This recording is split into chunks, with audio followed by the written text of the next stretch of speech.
ऐसी एनर्जी है, कुछ ऐसा किसी के लिए वाइब्स आ रही हैं जो कि सोचते बहुत हैं बट एक्सप्रेस नहीं कर पाते हैं। एक्सप्रेस करना या तो उनको मीनिंगलेस लगता है या तो आपको बेकार लगता है कि चलो क्या ही बोलना है, कोई समझेगा ही नहीं। या तो ऐसा कुछ हो सकता है या फिर ऐसा हो सकता है कि अ, चीज़ें कुछ इस तरह की हो गई है कि आपको बोलना ज़रूरी ही नहीं लगता अब। पता नहीं क्यों बट इस एनर्जी से ही आपको बाहर आना है, ऐसी कुछ चीज़ें आपके लिए बताई जा रही हैं। ये रीडिंग ही इसीलिए आपके सामने आई है कि आपको ऐसी एनर्जी से बाहर आना है। कुछ ऐसा दिख रहा है मेरे को पास्ट में ना बहुत सारी चीज़ें देखो कुछ यहाँ पे तो एम्परर का कार्ड को ध्यान से देखिएगा, ठीक है? ये एक ऐसा एम्परर है जो कि परिस्थितियों से जूझ कर परिस्थितियों से जूझ कर मजबूरी में मेरे को ऐसा लग रहा है कि पता नहीं क्यों इसका एक्सप्रेशन देख के आज मुझे ऐसा फील हो रहा है और कुछ ऐसी चीज़ें यहाँ पे मेरे को अट्रैक्ट कर रही हैं जिनकी तरफ आज से पहले शायद मैंने कभी ध्यान भी नहीं दिया होगा।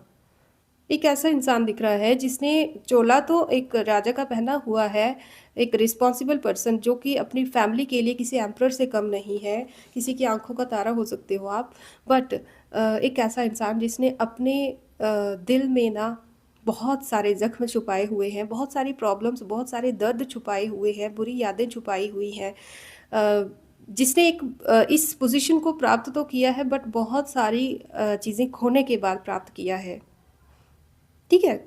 एक ऐसी चीज़ें एक ऐसा पद आपने प्राप्त किया है जहाँ पर आपने इतना जल्दी शायद मतलब बचपन आपको जीने का समय ही नहीं मिला होगा, जो कि फर्स्ट कार्ड में ही आपको दिखा दिया गया है कि आपको अपना बचपन या इनर चाइल्ड जो होता है उसको नरिश करने का आपको शायद समय ही नहीं मिला होगा, ज़िम्मेदारियाँ इतनी जल्दी आपके ऊपर आ गई होंगी।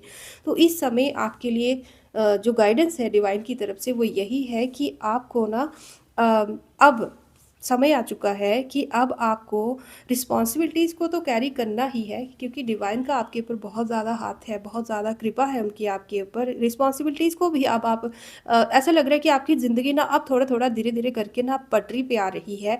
कुछ ऐसे लोग भी मुझे यहाँ पे दिख रहे हैं जिन्होंने शायद पहले घर नहीं था या घर बनाने के लिए या अपनी ज़मीन को स्टेबल करने के लिए या अपनी नींव को स्टेबल करने के लिए बहुत ज़्यादा जद्दोजहद की है जीवन में। खुद को बहुत तपाया है, बहुत मेहनत की है, किसी की ऐसी एनर्जी है यहाँ पे।